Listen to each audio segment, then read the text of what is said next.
Knicks of time, beating the Pacers last night to stay alive, force a Game 6 in the Eastern Conference Final. In a game they never trailed, the Knicks' 17-point win was their largest in an elimination game in 27 years. And of course, they leaned heavily on Jalen Brunson and Karl-Anthony Towns to accomplish that. And those two joined rare air, becoming just the second pair of teammates to each score at least 20 points in each of the first 5 games of the conference finals.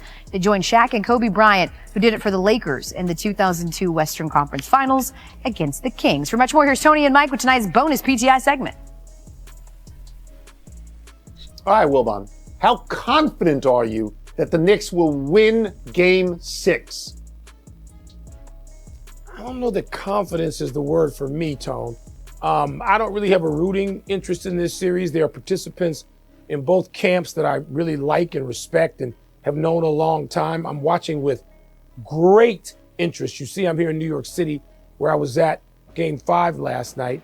I'd say I'm right at a 5. It's a push.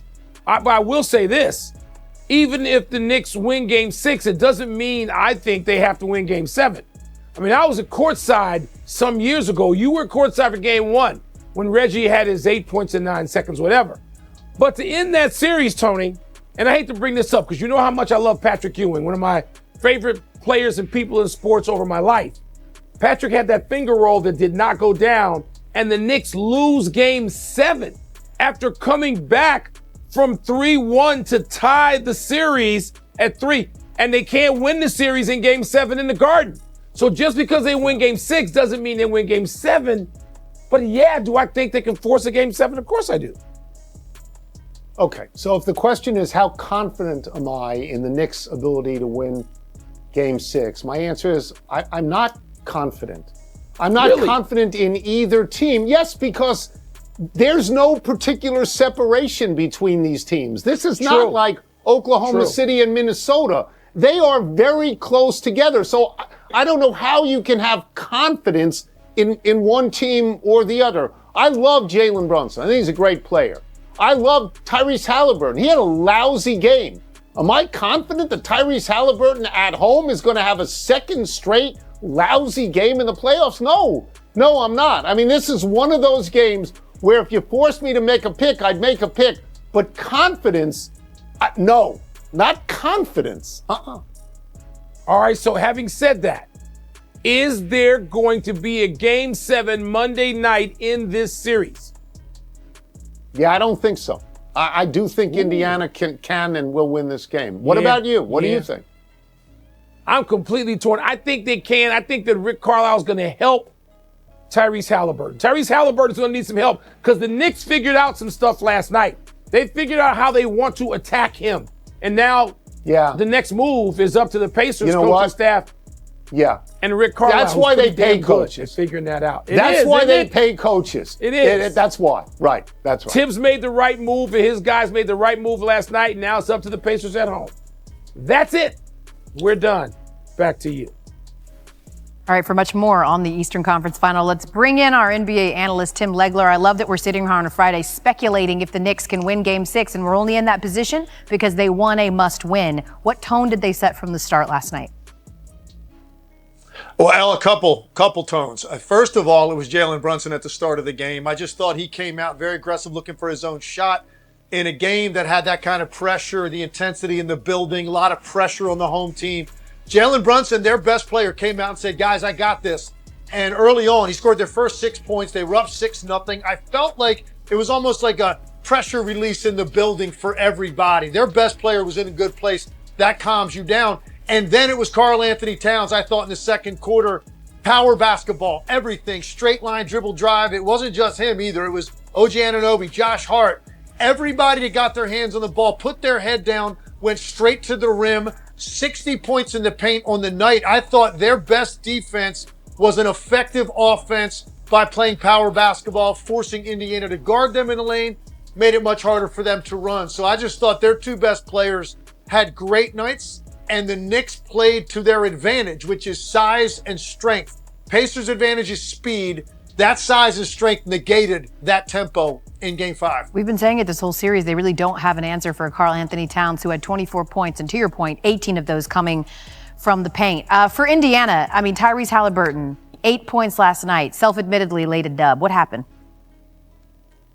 Combination of things. I think part of it was, clearly the Knicks played hard against him. I think they did pressure him a little bit more, but I think some people are getting carried away acting as if, this was the 80s bad boy Pistons or even this current Oklahoma City team defensively.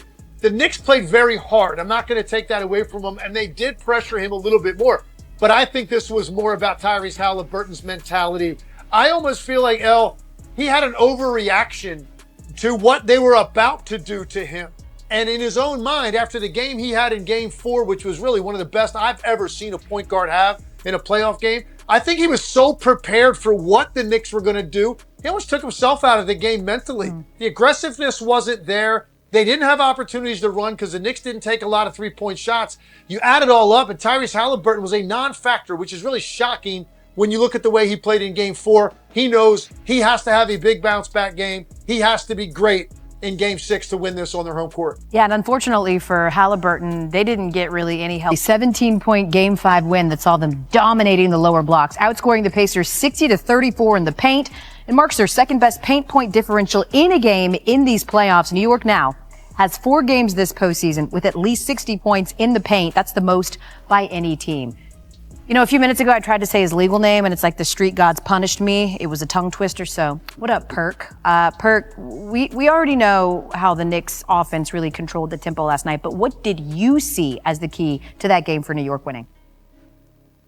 Well, in New York City, the stage was set. They had the audience. You saw Tracy Morgan, Spike Lee, Ben Stiller, the ex-Knicks players, and Jalen Brunson just danced across their stage. And I'm talking about moonwalk last night. And look, he got it done offensively. I get the 32 points, 5 rebounds, and 5 assists. He filled up the stat sheet. But it was the defensive side of things for me. Right, they've been hunting Jalen Brunson all series long. He's been a defensive liability, but last night he leveled up defensively. The Pacers only shot 3 for 14 when he was the primary defender.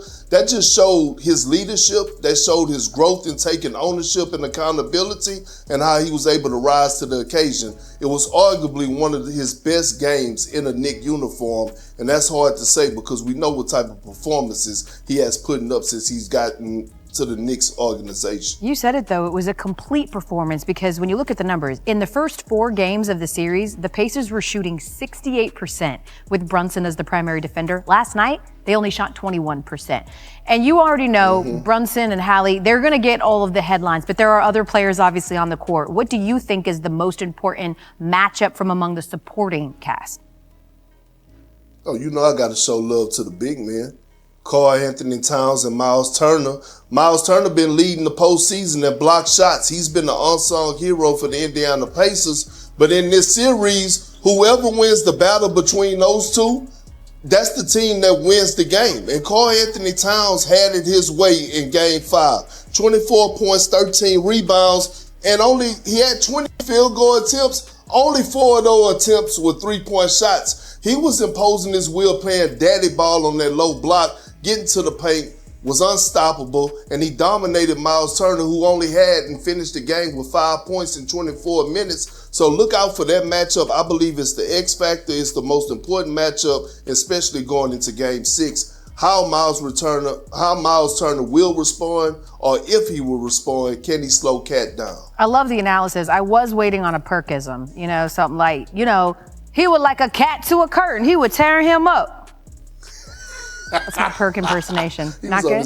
He was on his ass like back pockets. Okay, there you go. There we go. Yeah. The Knicks, by the way, never trailed last night. It was only the 3rd wire-to-wire win to avoid elimination since 1998. Kendrick Perkins, thanks for joining us here on SportsCenter. You take a look at the odds, you guys. The Pacers currently 3.5-point favorites for Game 6 in Indiana, according to ESPN Bet Sportsbook. That could be bad news for the Knicks because Indiana has a 10-1 record outright when they're favored at home over the last 2 postseasons. What's your favorite team? Comment below, and if you liked the video, please leave a like. This really helps the channel grow and brings you even more content. Oh, and if you're not subscribed yet, what are you waiting for? Click the subscribe button and activate the bell to receive all notifications. With each game, we noticed that the NBA is getting more competitive every day, and all the teams are looking for reinforcements to win the championship. And only here can you follow your favorite team daily with incredible content from different sources. Here on the channel, there are new videos every day with analysis, curiosities, and the best moments in basketball. That's it for today, folks. Thanks for following along. The NBA doesn't stop, and neither do we. Until the next video. NBA, the passion that connects us.